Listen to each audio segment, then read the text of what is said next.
Lah masyhur kan Nabi khutbah padahal pas musim kemarau enggak mungkin hujan cara hukum adat. Ya Rasulullah khutbah ojo suwi-suwi niki wong bingung perkara ana udan.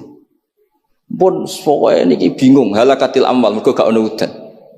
Niku Nabi langsung ngendikan udan. Bareng udan minggu berikutnya wong kebanjiran sakniki mboten rusak krana kemarau tapi krana banjir. Niku Nabi menghentikan Allahumma hawalena wala ini langsung mari. Artinya Nabi itu nggak bisa didikte terus. Ini secara ilmu falak ini nggak musim hujan.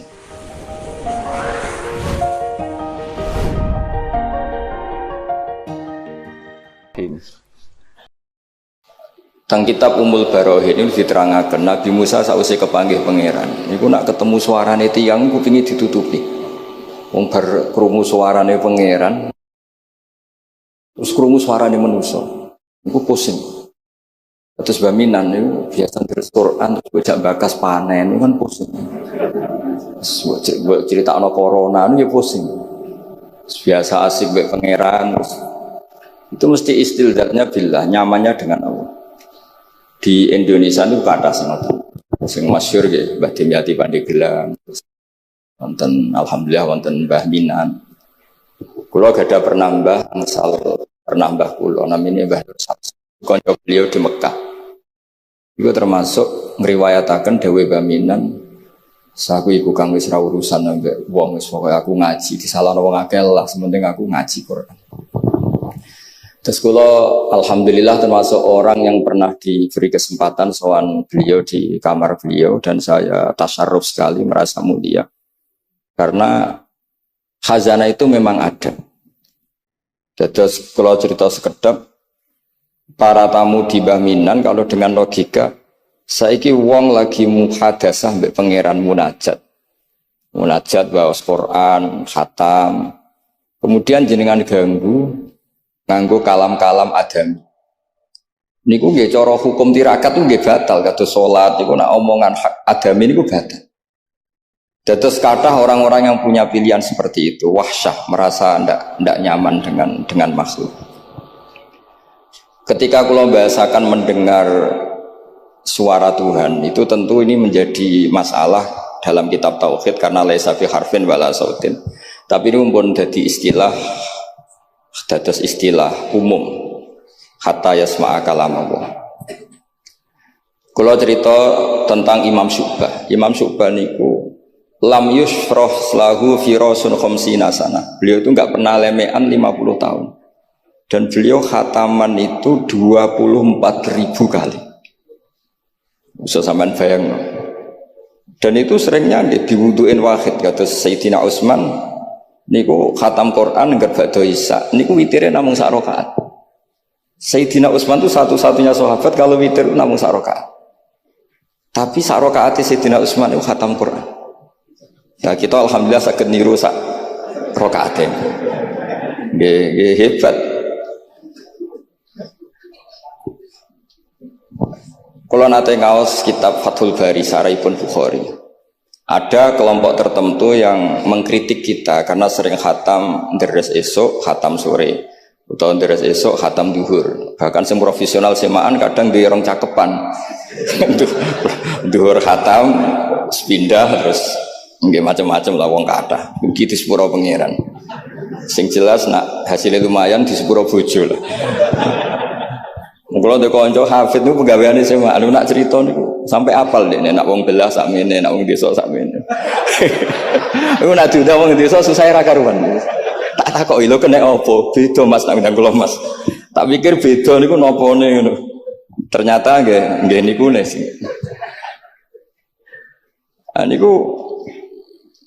Niku sing mboten pati top-top. Nah, sing top-top niku khatamane mbek pangeran. Lah lucune niku sami. Sing payu ning desa ning belah yo nyun sewu yo duwe hasil. Tapi jenenge rezeki perhitungan niku jumlahe nggih terbatas. Nek sing khataman teng kamar ngoten niku mboten terbatas, wong niku langsung hubungane mbek pangeran. Dadi sampean sering semaan mbek baminan semaan mbek pangeran mesti keramat baminan semaan mbek pangeran. Mergo sampean kontrake kontrak basari, kontrak ini cek manusa. Sik ro bedane wong belah pejabat ambek wong desa. Kanca kula sakniki mboten purun semaan, niku gara-gara krungu debate. Niki kisah nyata. Cara sing lanang niku 50.000, zaman niku tahun 9 berapa. Cara sing wedok niku 20. Debat terus dipadakno. Wong macul wae mau 20.000. Pemenah iki semaan ning jero omah, dadi 20 wis cukup. Gara-gara krungu debate niku terus mboten nate purun diundang napa? Semaan. Niki cerita. Tapi ilmu yang saya dapatkan dari bapak saking Badullah, niku dawuh Badullah, kena kepengen semaan diundang wong ikhlas iku gampang Nur. Kowe sering deres. Jadi nek diundang wong anggap ae derese pindah tempat.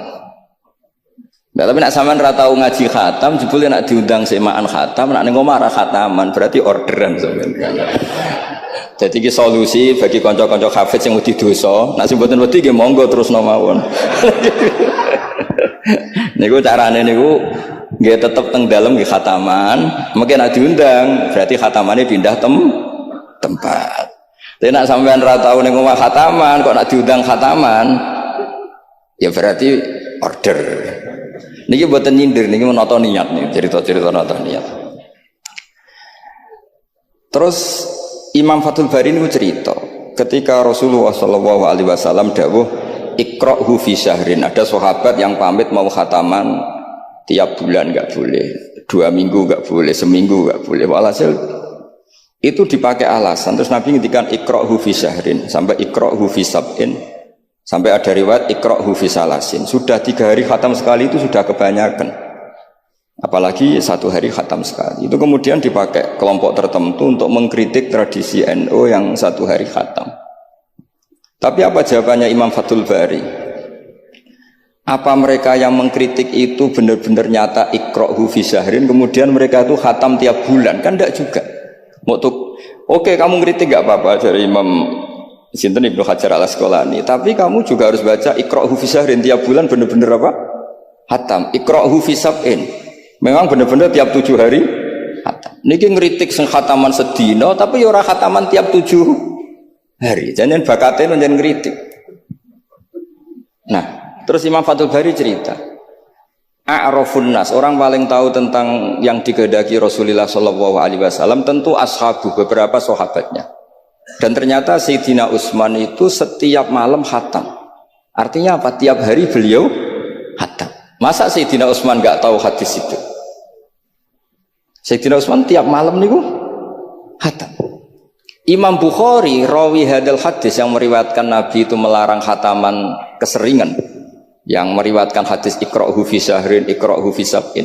Beliau itu tiap malam khatam Quran, dan khusus Ramadan khatam 2 kali. Bukan karena order loh, memang benar-benar khatam. Jadi pagi khatam, indal iftar, nanti khatam lagi sampai indas sahur. Sehingga terus mulai sanad kula dugi Mbah Dolah, dugi Mbak Arwani Sedanten, lewat orang tua saya, lewat guru-guru kita, khataman tiap hari itu enggak punya akibat apa-apa. Karena itu ahwalu masyayikhina, itu sudah perilaku masaya-masaya kita. Terus niki yang perlu saya ungkapkan. Kemudian orang-orang yang kayak Mbah Minan itu ngalami toyul wakti. Gurunya Imam Sa'roni namanya Ali Al-Mursifi. Ini cerita tentang Sirajul Qori, saraipun Mandumah Satibi. Di antara keramatipun gurunya Imam Sa'roni, niku 1 hari itu khatam 360.000. 1 hari. Sampai ini bayang no, 360.000. Niku boten sampean takwil paling kulhu, pengganti Quran. Boten ya memang dibaca. Sampai muridnya Imam Sa'roni itu tanya, takra'uhu bi harfin wa sautin, apa kamu baca dengan huruf juga ada suara jenengan? Naam. Terus kata beliau, maddawawli al-waqta. Ini Allah memanjangkan waktu untuk saya ikroman di Rasulihi Muhammad SAW. Jadi beliau mengalami toyul wakti. Toyul wakti itu waktu diringkas sedemikian rupa, sehingga beliau baca itu dalam waktu 24 jam ya kayak mungkin bagi kita ratusan tahun. Namanya toyul wakti. Nah, kenapa itu bisa terjadi? Terus kata-kata sarahnya Satibi tadi, Sirahul Qora, wa hadza amrun la tasa'uhul uqul wa hadduna minhu at-tasdiq. Ini sesuatu yang mungkin nalar kita tidak sampai, tapi sudahlah kita percaya saja. Nah, kenapa kita percaya? Karena Quran itu kalamullah sing aslinya itu laisa bi harfin wala sautin. Tidak melibatkan suara, tidak melibatkan huruf. Itu yang kalamun azaliyun. Kemudian orang ini ditarik ke Lauh Mahfud. Kemudian dia ngalami yang seperti itu. Dan itu bagi orang-orang dekat Allah sah saja. Kuntu sam'ahu alladzi yasma'u bihi wa basarahu saterusnya. Orang-orang yang dekat Allah itu ibaratnya mau melafadzkan apa saja itu sudah kayak mewakili itu. Kenapa begitu? Karena dia saking fananya pada dirinya sampai ya memang fana. Sehingga ya dia sudah, tapi bukan manunggaling kawula Gusti mboten. Misalnya begini, saya beri contoh. Andaikan sampean itu jadi wali, sebetulnya saya bilang andaikan ini suul adab, bisa saja wali betul. Tapi kayaknya kok belum meyakinkan. Andaikan dulu, urutannya andaikan dulu. Kalau sampean jadi wali, itu nggak tahu bedanya antara ayam itu melahirkan telur atau telur lahir dari ayam dengan ayam itu lahir dari batu. Itu nggak tahu bedanya. Apalagi Nabi. Nabi itu malah nggak kepikiran kalau itu ada bedanya. Kenapa? Ketika kamu percaya kudroh azaliyah sing ghairu mahsurah, kamu percaya kudrohnya Allah Ta'ala itu tamah sempurna, itu kan sampean mesti berpikir, memangnya ayam bisa bikin telur? Memangnya telur punya kemampuan apa untuk menjadi ayam? Jadi sampean tahu betul kalau ayam itu tidak ada kudrohnya sama sekali, tidak ada kemampuan sama sekali untuk melahirkan telur tercipta jadi ayam. Artinya apa? Meskipun sesuatu itu sudah adi, sudah biasa, tetap yang ada adalah kudratullah, bukan hukum adat yaitu ayam menelur. Sehingga seorang nabi itu, misalnya Nabi Soleh ditanya, apa bukti mujizat kamu? Saya minta unta keluar dari batu besar ini. Dari Nabi Soleh, ya nggak apa-apa. Karena beliau itu tahu betul ketika unta lahir dari unta, itu memangnya unta bisa apa? Memangnya unta iso gawe unta, ayam iso gawe telur. Semua itu ada kudroh azaliyah, ada kudrohnya Allah. Nah wali dan apalagi nabi itu tahu betul itu. Sehingga ya nggak ada bedanya. Misalnya para nabi sampean tanya, ayam bisa melahirkan telur, apa batu ini bisa melahirkan telur? Ya jawabnya bisa. Sehingga ya betul lah. Terus ada Naqatu Soleh itu keluar dari apa? Batu. Dan Nabi Soleh biasa saja karena beliau memang nabi. Rasulullah ketika sahabatnya kelaparan, terus diundang Jabir, masakannya sedikit. Ya beliau bilang ini masakan harus jadi banyak. Ya banyak, untuk orang sekian ribu cukup. Ketika sahabat kurang air di padang Sahara, gitu, sahabat bingung nyari air, Nabi malah sare, masyhur. Sare, terus ya santai aja ketika beliau dilapuri kurang air, terus ya sudah minum air dari sini, terus fana ba'al ma' min baini asabi'i. Karena Nabi itu orang yang tidak bisa didikte oleh hukum adat. Sehingga tidak terus ayam ini bisa lahirkan telur, berarti mungkin. Kalau batu enggak melahirkan telur, tidak mungkin. Terus kamu bilang ini mungkin, ini tidak mungkin. Itu kita kalau di matolek kan diajari. Padahal mungkin tidak mungkin berdasar hukum adat, bukan berdasar kudrohnya Allah SWT. Nah, orang-orang yang sudah begini, masalah rezeki juga gitu. Soalnya sementing para pangeran, sok dimbarno pangeran. Akhirnya sudah sementing muamalah mbek Allah. Makanya dulu ada cerita seorang Habib, dia nggak punya pekerjaan, terus setiap hari dia sholat, tiap pagi ngantor. Ternyata dia ke musola atau ke masjid sholat. Terus kata Habib itu, ya Allah, semua orang yang kerja engkau gaji, maka saya ya harusnya engkau gaji. Iku yo terus sugih, tapi bukannya ditiru boleh. Jadi dia apa ngantor ya rati kantor, ngantorin yang masjid sholat. Tapi ini nggak boleh gaya-gayaan yang sudah makomnya seperti itu. Kalau sampean gak makomnya ribet. Tapi ini cerita ya, kalau tak belajar Quran. Sehingga para nabi itu nggak kepikiran. Misalnya Nabi Ibrahim itu nggak kepikiran kalau api itu bisa membakar, karena beliau tahu api apa punya ikhtiar, api apa punya irodah, punya kehendak. Api apa punya cara yang diinginkan api itu untuk membakar saya, kan tidak juga, dia benda mati. Pasti itu murtangan Allah. Sehingga ketika beliau mau dibakar ya santai aja. Beliau nggak tahu bedanya di sana sama di sini. Semua nabi itu begitu. Ma kunta tadri mal kitab walal iman. Makanya semua nabi itu rata-rata ummi itu Ya pokoknya sudah begitu. Makanya disuruh berdoa ya nggak mau. Kata malaikat Jibril, saya Jibril untuk nolong kamu. Tidak, saya tidak butuh kamu. Maksudnya kamu ngomong nanti tak sampaikan ke Allah. Allah itu sudah tahu tanpa kamu. Hasbi min su'ali ilmuhu bihali. Itu Nabi. Nah, Rasulullah Muhammad SAW juga sama. Ketika mau perang Badar, itu kan musuhnya itu 1000 lah kira-kira gitu. Sahabat itu 300. Terkenalnya 313 sama dengan Ashabi apa itu? Talut itu. Apa itu? Waqatala apa Daud itu, Ashabi Daud itu. Itu Nabi ya santai aja. Padahal itu pedang satu dipakai orang 10. Sampai bisa bayangkan perang pedangnya gentenan. Tidak bisa kan? Tapi Nabi karena diutus Allah ya jalan saja. Ya santai. Karena bagi Nabi itu nanti ada kudratullah. Betul. Ternyata perang musuhnya 1000, musuh 300, yang satu perlengkapan lengkap, yang satu gentenan pedang. Perang yus. Dibacok sik nyilep pedangnya kalau musuh kan yur gak iso bayang.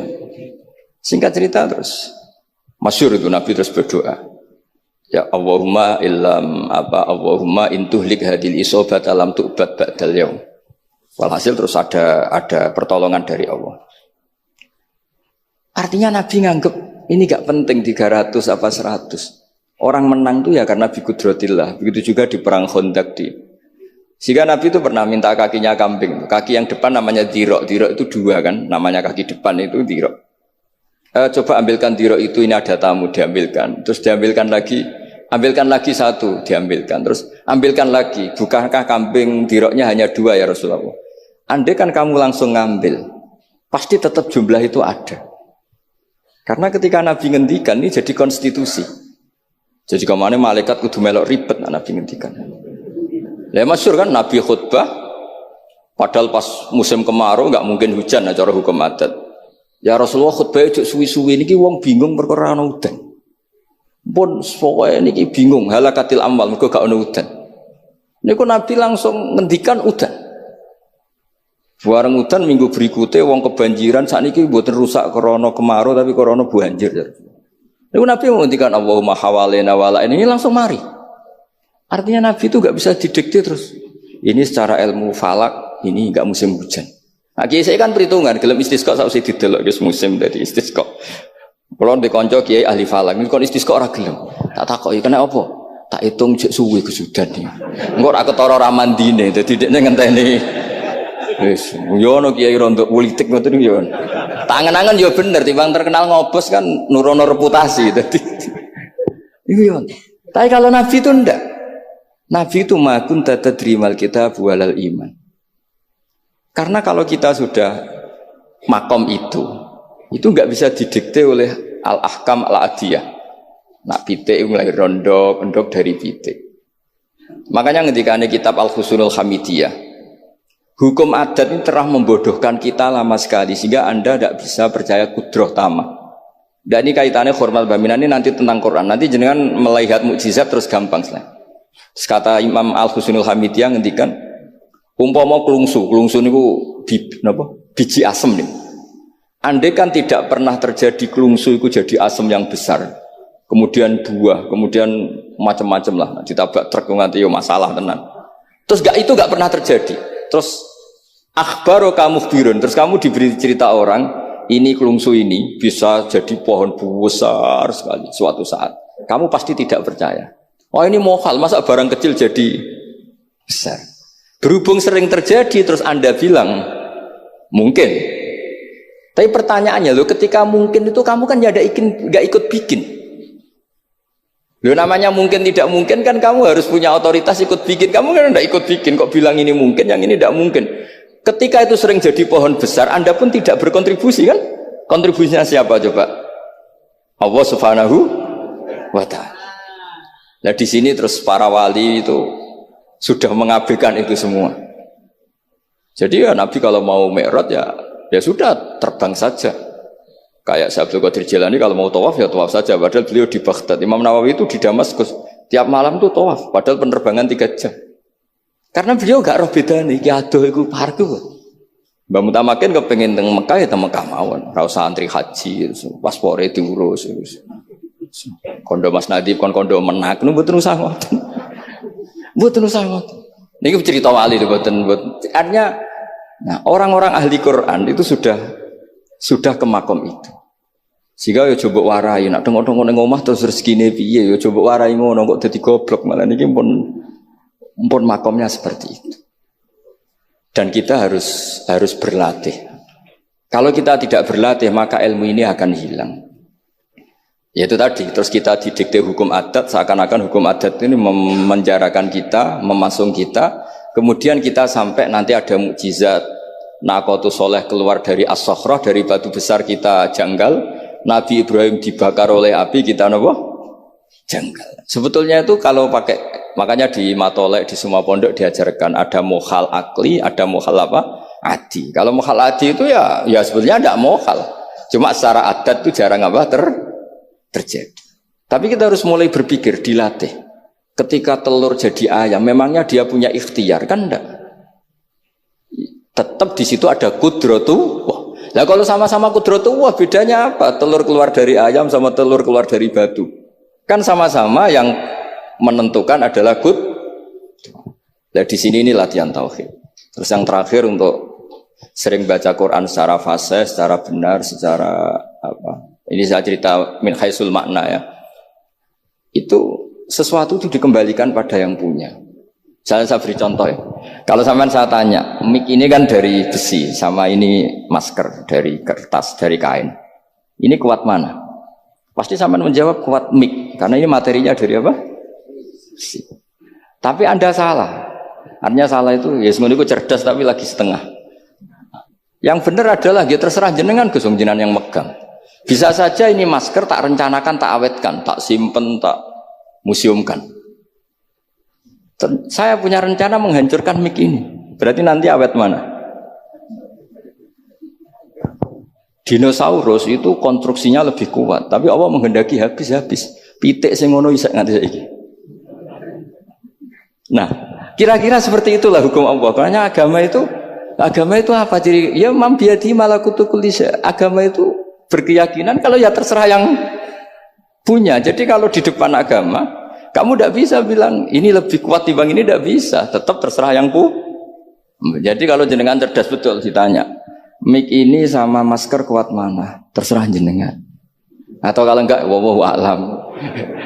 Karena memang, iya apa artinya ini lebih kuat, tapi saya punya rencana menghancurkan. Tapi ini lemah, tapi aku punya rencana tak awetkan. Nah, seperti itu harus dilatih supaya kita terbiasa iman itu bil bayyinah dengan argumen-argumen yang kuat. Karena memang syaratnya iman menurut banyak ulama ya lam yakunil ladzina kafaru min ahlil kitab wal musyrikina munfakina hatta ta'tiyahumul bayyinah. Jadi sehingga semua rasul itu punya kecakapan itu. Makanya nanti kalau suatu saat jenengan dekat ajal, dekat apa, itu harus begitu juga dilatih. Ketika saya hidup ya tidak bisa mengatur kehidupan saya, cara kerja jantung, cara kerja organ tubuh kita. Sebenarnya kita hidup kan hidup saja, kita tidak tahu kenapa hidup. Tapi sawangannya nak wis mangan menjaga kehidupan. Sawangannya nak berobat menjaga apa? Kesehatan. Tapi kita bisa apa di depan kudratullah? Jadi harus dilatih terus. Karena ini ngaji berarti yang ahli Quran ada sekolah suwun adat kados Mbah Minan, Mbah Dimyati, beberapa ulama yang enggak keluar kamar itu mulai dulu juga ada. Itu juga satu manhaj karena sudah asik dengan Allah maka asing mengalami wahsyah dengan yang lain. Tapi juga ada ulama yang milih kumpul orang banyak sehingga manfaati orang banyak. Dan menurut saya figur-figur di kajian itu sudah sempurna larnya. Ada model Mbah Dola, Mbah Sahal, Mbah Minan sendiri tertutup, tapi Ibu Umi Tuha sosialisasi kiroati kemana-mana. Sehingga ini pelajaran bagi kita bahwa pilihan dekat Allah itu variannya banyak. Yang penting ikhlas sambil terus belajar mendengarkan makalah-makalahnya ulama. Karena makalah ulama ini penting. Kita kalau nggak diwarai ulama itu tidak bisa cara berpikir bersanad. Saya sering didhawuhi Mbah Mun, ihdinas siratal mustaqim itu siratal ladzina an'amta alaihim. Kenapa tidak siratoka jalanmu ya Allah? Fa inna Allah ta'ala la ya'kul wa la yashrab wa la yanam. Allah itu tidak makan, tidak tidur, tidak apa-apa. Terus kita bisa niru apa, Pak? Tapi kalau siratal ladzina an'amta 'alaihim, artinya thariqullah adalah dengan mengikuti orang-orang yang telah diberi nikmat. Jadi kita niru Badola, niru Mbak Arwani, niru orang-orang baik. Karena kita enggak bisa niru Allah.